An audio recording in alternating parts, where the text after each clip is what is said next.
When I was growing up, not that I'm a grown-up yet, I was led into believing that you finish high school, optionally get a higher level education, get a job, get married and get kids.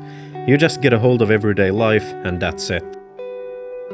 For some people it really doesn't go like that, me including. Like quite many of you out there, I don't know how to grow up.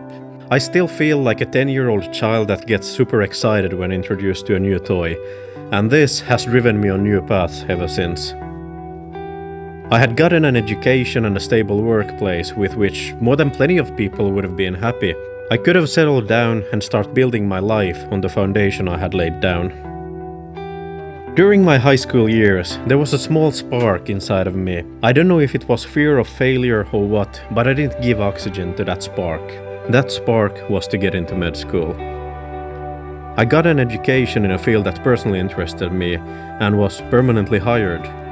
When I was 25, some distant stars in the sky seemed to have lined up. I was introduced to a colleague of mine working in the same field as me, plus a hell of a lot more, and he had studied medicine as well. He told me about the possibilities that exist in medicine in all kind of out-of-hospital settings, which I never realized were possible.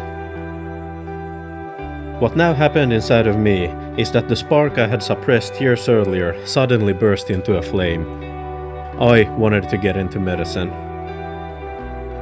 During all these years, I've talked to many people and listened to them about their dreams. Coming off not as a surprise is that almost everyone I've ever met had a dream that they wanted to achieve, but they never just took the leap to try to fulfill it, with many obstacles of course being honestly real, but a lot of people had what I call these imaginary chains. They had some made up reason for not trying to achieve that dream.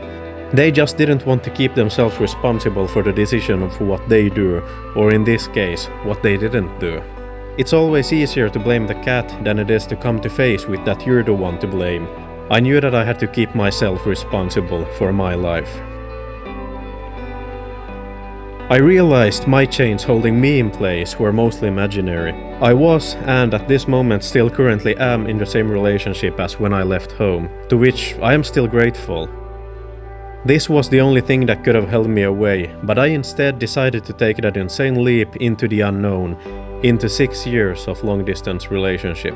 Only a few months after I had made the actual decision to go, I left behind my home and my family to move to a different country, to the city of Riga, to start my studies. This came as a shock and a surprise to pretty much everyone I knew, since I hadn't let anyone else in on the decision-making progress, which I later realized was a stupid thing to do and a thing I honestly do regret.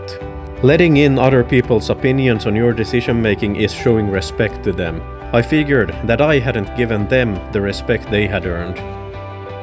I was afraid they would have persuaded me into not going, now later only to realize that I had surrounded myself with persons that would have just pushed me further into pursuing my dreams, doing everything they could have done to help me.